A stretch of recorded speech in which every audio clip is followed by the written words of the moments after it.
All right, here we go. We are started. October 25th, Wednesday. UncleDickShirt.com. Check it out. That's right. Still soliciting a couple of laughs after all of these months. Life is good at LGFG Fashion House. And today, we're going to learn 10 lessons of success from Jack Ma. Jack Ma, founder of Alibaba. Jack Ma, founder of Alibaba. That's right. And he will teach us about success today because he's successful. We're not going to hear from somebody you haven't heard of because that guy failed. And let me just preface this because I know, I really like to do this. I really like these things from successful people. I enjoy it. I'm sure you guys on my table here do as well. By the way, if you're looking at me on camera, I have a table of people right in front of me here. So just letting you know, it's not just me talking to myself. I do that too. But and I like biographies. If you guys don't like check out some biographies. You know why? Because losers don't write biographies. So if you can find somebody's biography on a bookshelf somewhere, I'm just letting you know it's probably going to teach you some stuff, right? It's not like Jack Smith, my life as a lumberjack. Nobody writes that. Or if they write it, it doesn't go to stores. And so I have a house full of biographies because you get to learn things from people that have done good things. And by the way, you guys know this already. There is no shortage in the marketplace for advice. Did you guys, you know what I mean? I actually don't really get that. On my Facebook feed, maybe I'm a target because I'm the right age and the right interest. But I always get these, how to be successful. Learn from me, Peter Sven, and I will teach. I don't know, some guy. And then you get the feed, and he's like, I'll teach you how to get clients. I'm like, you're just a guy. Why would I don't know you. Why are you going to teach me things? You got anybody else raise your hand if you get that on your Facebook feed, or is it just me that gets solicited constantly for business ideas? Yeah, right? All the time. It's just the weirdest thing, right? And it's that's not even a real thing. And then some of my friends have started doing it now on Facebook too. So I know you suck. I don't want your advice professionally or even non-professionally. But the point is, there's no shortage of advice in the marketplace of life, right? You're always getting advice from your retarded friends every day, and they suck, and you should tell them. Be like, no, I'm not going to take your advice because you suck. And I was watching, and I want to dig into this for a while so you guys understand the difference, because there's a really big difference, right? I was watching Chris Rock do an interview. This was an interview from a couple of years ago, and I'm a big Chris Rock fan. The dude just gets success, right? Just gets it. And he had a really good line. It was in an interview and talking about some of his friends and how his friends, what are they telling him now that he's famous and all this. And he's like, I get a lot of projects, that I do. And a lot of people are like, oh, that's not going to work out. You shouldn't do that. You should quit that, And he said, isn't it funny that the people that tell you to quit things are always unemployed? It's you know what I mean? Yes, that is totally true. So long story short, Jack Ma has done some stuff that's pretty impressive. So we're going to listen to Jack Ma and not your Uncle Steve, because your Uncle Steve gives terrible advice, and tell him to stop calling me. I don't even know. It's weird. I don't know your Uncle Steve. So here we go. Number one. See, I like lists too. It's kind of fun. Number one. This one's fun. Help others if you want to change the world. If you're taking notes, you should write that down so that you can help others if you want to change the world. I'll explain. Jack Ma says that help the small guys because they will be big. Help the small guys because they will be big. Okay? What does that mean in our language? I don't know. Take care of white label clients, I guess. Eventually, they'll buy performance. But you know what I mean. But help small guys because they will be big. And I think this is, sometimes, and I have this sometimes too, where I'll hire a person and I'll have some doubts, but I'll be like, I see potential in that person, and then other people are like, why did you hire that person? I'm like, I see potential in that person. I see potential in you is what I'm saying. But definitely help the small guys because they will be big. And this one is kind of a little aside that he gave, is that little people grow up. Little people grow up. So help them. But I'll put up in brackets here, some little people grow up. Some little people grow up. I think you can probably trust your intuition in a lot of ways. So help others if you want to change the world. Within the context of our organization, I want to give a couple of shout outs. So first of all, I'm really thankful for Edgar coming to Calgary this week to help with Colton and Mark and Rachel and kind of help them out with some new stuff on the phone. That's really great. And even having Mateus now on a trip to see clients in Winnipeg, but even having Mateus help out than you guys last week was great. I borrowed Chenda for a couple of weeks when Mark went to Hong Kong to train, and that was a very expensive time for Chenda, and I appreciate him helping out even new people in the company, and I think that culturally that's very important. So maybe we extrapolate this culturally. Let's make it part of our daily habit to help people. And that's something that I've always been confounded by, in our company at least, that we've never really had trouble getting people to help each other out. And I have worked at a couple of different companies before, sometimes long-term, where it was sort of like dog eat dog, and it's like, nah, like mine, rah, rah, rah, rah. And we don't have that here. So that's good. That's good. Help others if you want to change the world. Number two, this was a great piece of advice from Jack Ma, and we'll talk about this, is that you have to see the world through the eyes of your customer. I do want to spend a little time on this point. You have to see the world through the eyes of your customer. Now, seeing the world through the eyes of your customer, this one's great. So you guys have to understand, like, you guys know Alibaba, it's like a big online marketplace for buying incredibly bad polo shirts that completely misalign the logo and the size of the logo and all that. But more importantly, Jack Ma is not a tech entrepreneur, right? Like, he's not. And it's a tech company, effectively, is what he's built, but he's not a tech entrepreneur. He's not a computer guy, right? And so what Jack Ma said gave him a huge advantage, is that not being a tech guy, he was able to see Alibaba from the eyes of a user, not from the eyes of a developer. Does that make sense? So this is where we've covered this point on different angles. I want to cover it on this angle, is that see the world through the eye of a customer. So let's talk clothier, and then I'll talk phone time, okay? So you booking buddies as well, there's some phone time. And by the way, on that point, I have said this on our call here in Europe before, but for the booking buddies, my goal is to make you all booking buddies, not just buddies. You know what I'm saying, right? So a lot of you right now are booking buddies. A few of you right now are just buddies, and I want to help you be booking buddies. Okay, well, that got a lot more laughs in Europe. So anyway,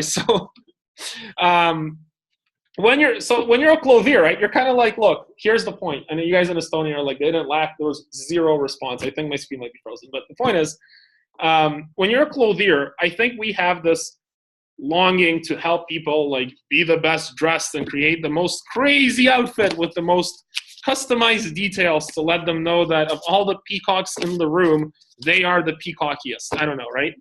And for you guys that are newer, now you guys that have been here for a while, you know this, right? That is not what we do. Like, we're not gonna, like, spend any time to dress the guy that's already the craziest dressed in the office with all the fancy schmancy details, because of two reasons. A, you don't want to work with that person because he's crazy, okay? And number two, it's not what we sell.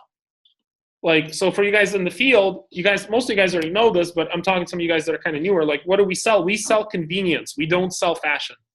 There's a big difference, right? Like, you might be in this business because you like to have, skulls in your lining or whatever. Most people want nothing to do with that. Most people just want their life to be easier. True? Yes.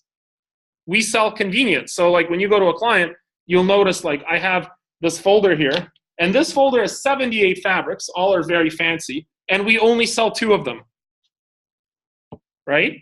Like, we did a survey of all of our fabrics like a year ago, and we found out that 90% of our sales came down to 9 fabrics in the whole company. Like, guys are like, yeah, I'm looking for something different, and they buy the same gray suit. And you're like, well, but the point is, you have to understand through the eyes of our customer. Who is our customer, right? Our customer is not fashionista, Baron von Hindenburg. Like, I don't know. I just made that name. That's not a real guy. That's going to, like, show off his fashion to everybody and uses, like, that little shaving machine on his face that lets him sculpt his beard in, like, a weird way. I don't know. I'm just saying. That's not our client, right? Like, our client wakes up and he's got, like, kids that are going to school. The house is hectic. He runs out the door. He's like, oh, crap, I got a meeting in 40 minutes. I got to be at the office. He grabs the first shirt. He grabs the first suit. He puts it on and he goes. Just like you did this morning. That's our client, okay? He doesn't spend an hour looking at his wardrobe like, which outfit should I wear today? Will green go with, beige? I don't know. Right? And so you got to understand that the point why I'm bringing this up, seeing the world through the eyes of your customers, your job is to make it easy for your customer to do business with you. Does that make sense? Like, the way you lose a customer is not by suggesting a purple suit they won't wear. They won't buy the purple suit. Okay? I'll wear it, but they won't. They won't buy a purple suit. But what they'll do is they'll buy a gray suit and expect it to be delivered on time and with as little clutter as possible. If there's alterations that are significant, he will not buy again. Right? If the suit fits and he's like, yeah, it looks good, he's a client for life. Like, many, many cases, he's a client for life. Right? Your job and our job is to make it easier for the client. Why do clients buy suits from us as opposed to going to the store? Literally because they don't have to go in the elevator and push the button that takes them to the floor in their building where the store is located. So if you're like selling First Canadian Place, there's a Harry Rosen in there. And if you're in Calgary, 8th Avenue Place, there's a Henry Singer in there, right? Or if you're in the KPMG building, there's a Joseph's Men. Like, every single downtown building has a men's or women's dress store in it. It just does. And why do clients come to shop from us? Because literally, we take away the pain of going from the elevator to their office. It's like that's what we sell. You guys cool? Convenient? Seeing through the eyes of the customer. Now, Jack Ma got it too, because as a developer, and I have a lot of friends in different, they're like, check out my website. I'm like, I don't even know what business you guys are in. He's like, well, and then they give me a paragraph. I'm like, if I can't understand it by just looking at it and just knowing it, I'm not going to buy it. You get that?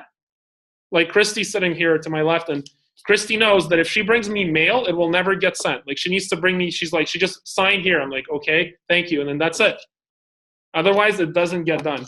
And why did my friend, I was having lunch with a guy today, I'm kind of interviewing, and he's like, why don't you have any Bitcoins, Dimitri? I'm like, I don't know why you're asking me that, but I said it just, and I kind of told him, like, I tried to buy Bitcoins and it became really complicated. Like, I had to send like a thing with my address on it.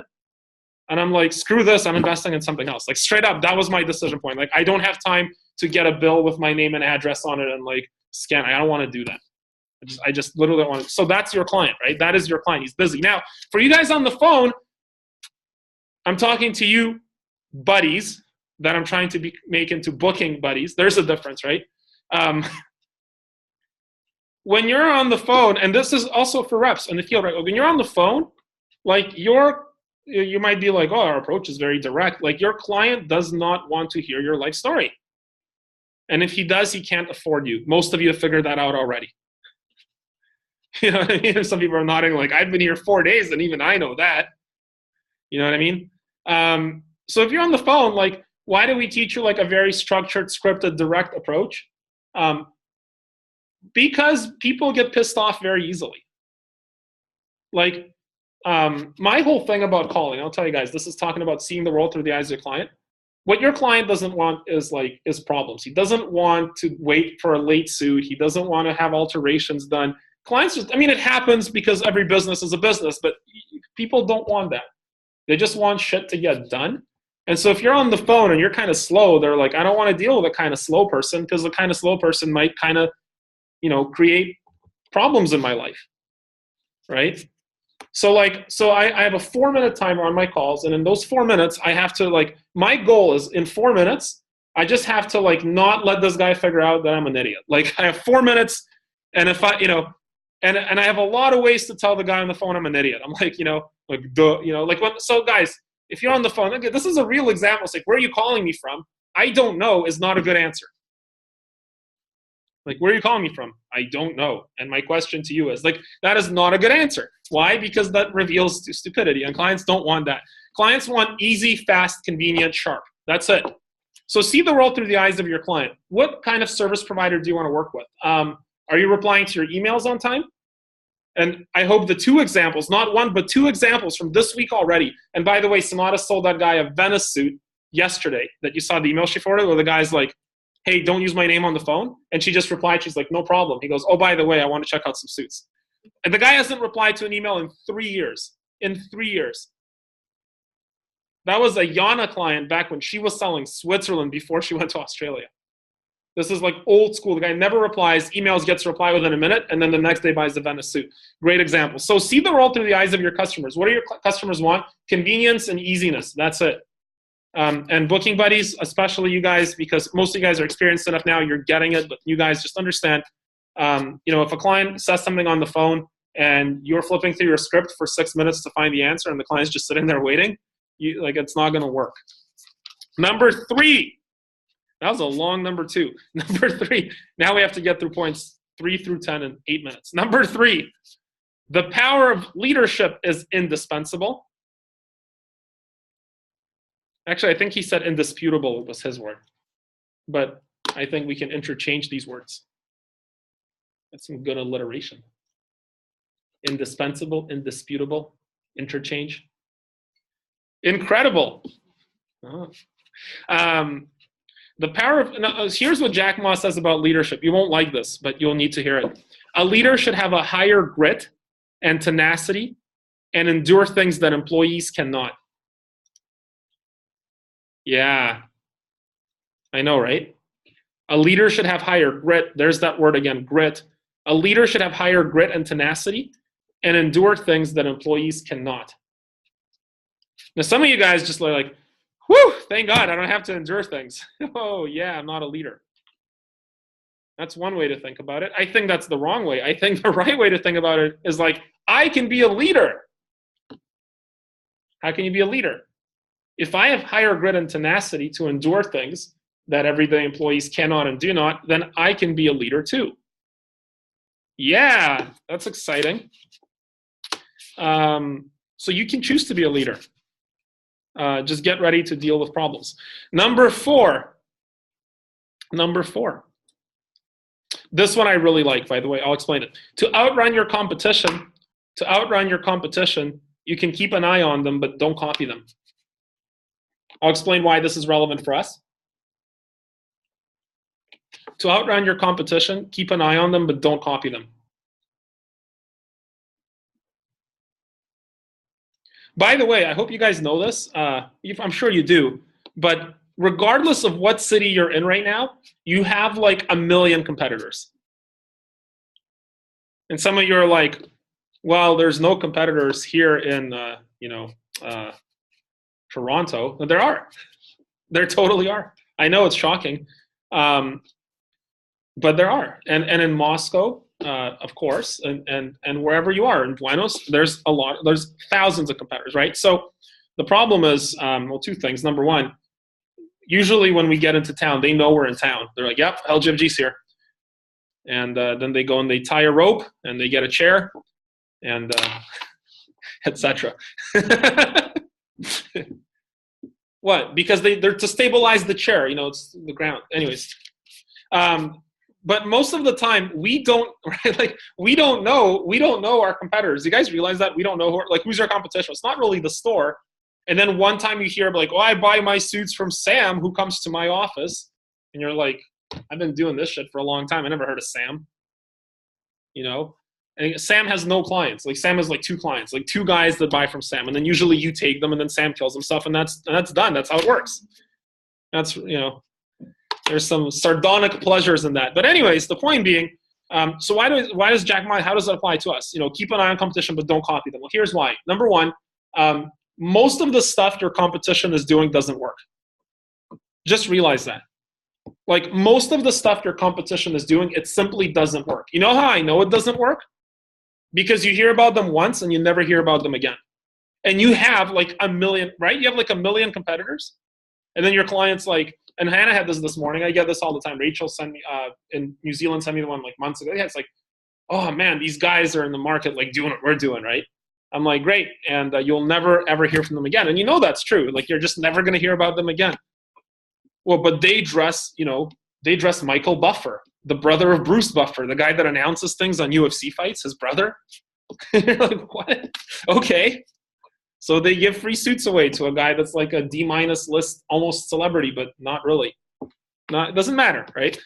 You can keep an eye on competition. Don't copy them. Most of the stuff they're doing doesn't work, right? And I think that if you guys notice, a lot of competitors are now trying to copy us. I think you guys have noticed that. It won't work. It won't work. It never works. There's advantages in different things, and don't worry about that stuff is the point. Don't copy your competitors. What they're doing is just not working. Next point, number 5. Well, this one's easy. There's always something you can learn from failure. There's always something you can learn from failure. Of course. What you don't want to learn is like, I am a failure. That's what I learned. No, don't learn that. That is a bad thing to learn from failure. There's always something you can learn from failure. And by the way, if you ever get to the point where you're like really, really good at selling suits, and some of you are already getting there, you're actually going to start having some competitors message you like, you're not that great, like, you know, like, meh, meh, meh. If you haven't got that, you will. And it's always really funny when somebody's like really pissed at you for taking their clients. And then just reply, there's always something you can learn from failure.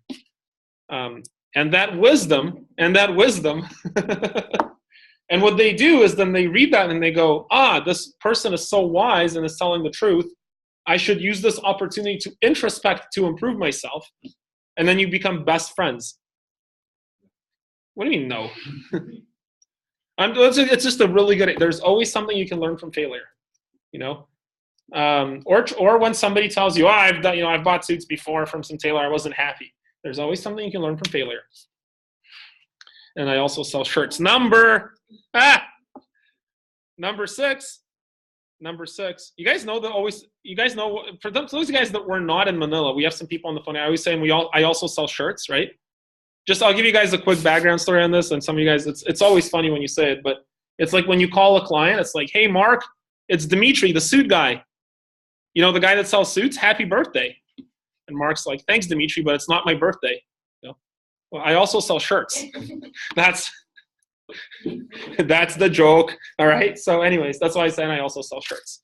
Some of you guys are laughing now because you weren't in Manila. You're like, I wasn't there. That's a good one. That's right. So try that sometime. But anyways, number 6, choosing the right team increases your chances for success.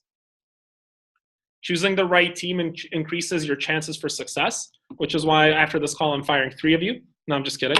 This is some eyes like, what? Now I know you know who's in trouble. No. I joke. Choosing the right team increases your chances for success. And this is, again, a leadership thing. But for you guys, too, around your office, what I'm telling you is spy on each other, right? And then bring those secrets to me. That's what I'm saying.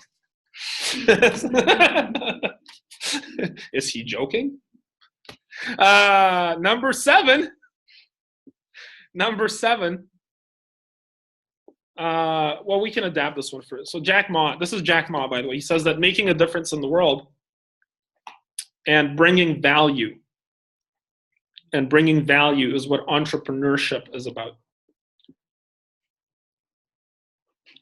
Making a difference in the world and bringing value is what entrepreneurship's about. Now, 2 things here. Number 1, you might say, well, making a difference in the world, bringing value, A, how does that apply to us? And B, what does entrepreneurship have to do with me on it, as in like you or anybody else? Well, first of all, I want to say a couple things. Yes, you are making a difference in the world because here you are on this call right now in a company of about 70 people-ish, about 70 people-ish. And a lot of those guys, there's Hong Kong, Australia, they're not on this call, but about 70 people or so right now. And you think that's big, but it's actually very small, like very, very small, because in 10 years, it'll be 1,000, 1,500, 2,000 people.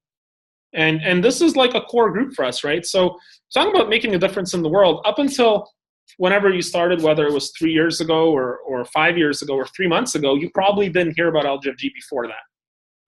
Some of you did, but most of you are like, I never heard of this thing, That's going to be, and I think in Toronto, it's changing a lot too, because like you guys in Toronto have been hitting the turf so hard that like a lot of people are like, oh, you're LGFG. Of course I know LGFG, right? Like, oh, raise your hand. You float, and they're like, oh, are you LGFG? And that happens to you probably now every day, right? Like every day you float a client, right? That's just what happens now in some markets, and we have this in a few markets now, of course. But the point is, everybody will know LGFG in like 10 years. Like that's what's going to happen. I believe in that. I know a lot of you believe in that. So there's a big difference maker when you get a chance to go from something that is not widely known to something that is. As, by the way, Nike, if you read, we talk about Shoe Dog a lot, and that Nike's only been around for, Nike's younger than my parents. Like, Phil Knight is still alive, is still kicking, and he founded Nike from his garage. Like, that's just how it was. And that's a story that has been written and rewritten many times by many successful companies. I think we're a part of that story right now. I think that's the story we're writing. And obviously, the value that we bring, as I talk about seeing things from the eyes of our client, is the convenience that we provide. Like, we make, like, Gary Vaynerchuk's a guy that I listen to. I know a bunch of you guys listen to him as well. He's fantastic. And he talks about like every business in the future is going to be about saving time. Like he literally says like every business in the future will be about saving time. That's what people are lacking now, right? So that's the value that we bring and make it just easier for people. And when I talk about what entrepreneurs, what Gary, or let's say Jack Ma talks about entrepreneurship and when I say, how does that apply to you as an entrepreneurship? Well, at the end of the day, each one of us here is individually an entrepreneur, right? I describe myself as an intrapreneur because I'm an entrepreneur really within one industry. That's an intrapreneur. Like it is an entrepreneur, but I like intrapreneur because I like to bring it back to one thing. I don't like doing 20 things. I don't know how to do 20 things. I know how to do one thing. Okay? And so you're building a client book, you're building a business. Obviously, we're going to, help along in every way we can and all that. But realistically speaking, you are an entrepreneur. You are building a book of business. And some of you guys are going to grow in this organization, not just with clients, but with a team that you lead. And effectively, you'll be just not just an entrepreneur, but you'll be a leader as well, right? Because other people will look up to you and will rely on you to help them through those difficult times where they don't feel like an entrepreneur. And this is a Jack Ma quote, people will love and respect you because you made their life important. People will love and respect you because you made their life important. So making that difference and bringing that value on whether it's to your clients or to the people that you lead or will eventually lead, that makes a great impact. And so you are an entrepreneur. Don't forget that. You are bringing value to people. And number 8. Number 8. This is a Jack Ma quote. I didn't take the principle. I just took the quote because I think the quote explains things really nicely. We're never in a position of lack of money.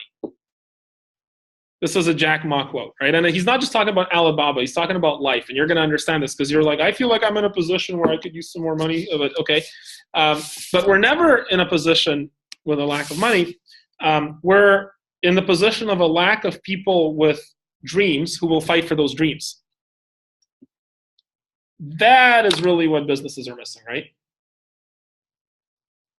We're never in a lack of money. We're in the lack of people with dreams who will fight for those dreams.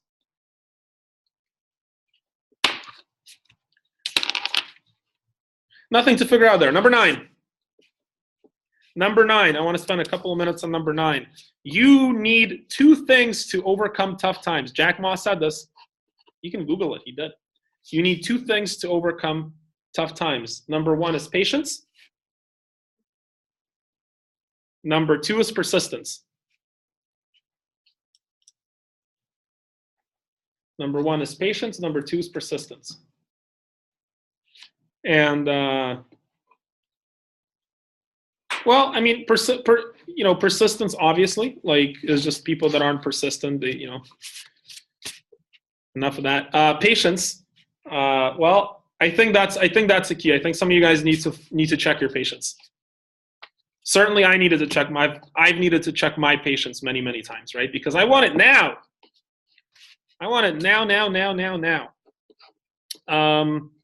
And, especially if you're younger and you're like in your early 20s, like you're 22, 23, 24, whatever, and you're kind of like expecting things to happen immediately, they don't.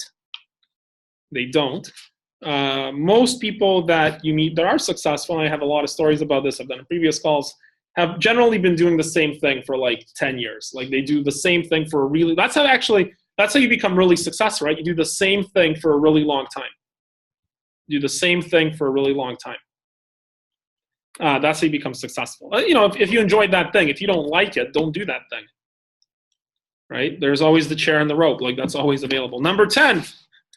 Ooh. What? Don't do that. Number 10. Here we go, Jack Ma. Some of you guys are like, oh, chair, don't write that down. That's horrible. That was a funny. Do not write. That's not a real thing. Like, persistence and patience. Those are the things you need to write down. Persistence and patience. Persistence. And number 10, when you start, think big. When you start, think big. I find this really, really frustrating when I interview, and I'm interviewing people all day today, and I literally interviewed people like all day yesterday. it's really shocking to me how people think so small. Like what I'm talking about is even when you're interviewing for a sales position, it could be anything, but even if it's for a sales position, it's just weird. People are like, oh, like I need to like service the clients, but I'm really more of a specialist in like getting clients and like hunting. Or, you know, I'm not really a specialist in like face-to-face selling. I'm not really a telephone guy. I'm really face-to-face guy or girl.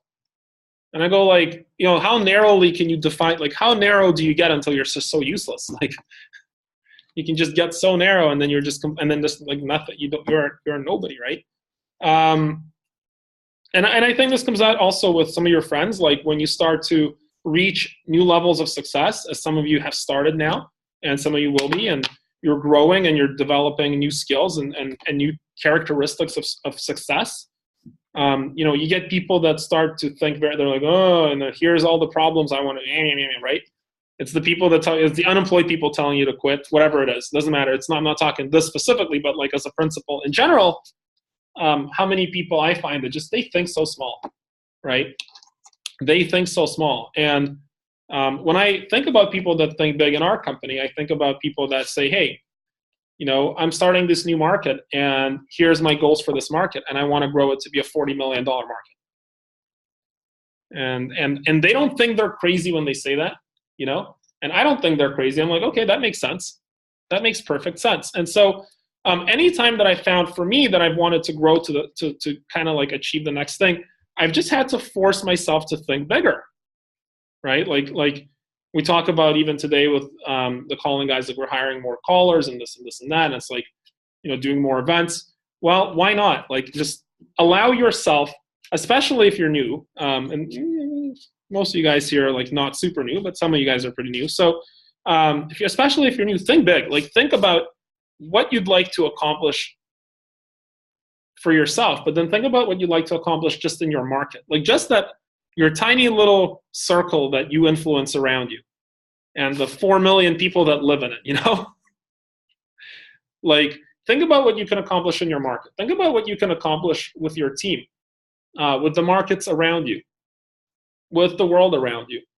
And if there's no markets around you, look in every direction. Look north, look south, look west, look east. And then go around the circle and just kind of see what's around you. And then you'll start noticing there's a lot of it there. There's just a lot of it there, right? And then just think about how much more capability you have to like just literally put a number on yourself. Just say, hey, here's an income level I'd like to achieve.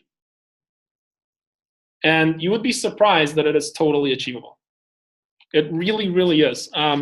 Whether you think in terms of how many people you can help with as your clients, or whether it's your own leadership, or whether it's income, whatever it is that motivates you, start thinking bigger about it. But remember to have patience. That's like really important. Not going to happen today, but it will happen. Will happen. So there you go. Life is good at LGFG, and here you have 10 indispensable, and irreplaceable principles from Jack Ma. Wishing you guys a good day. Cheerios.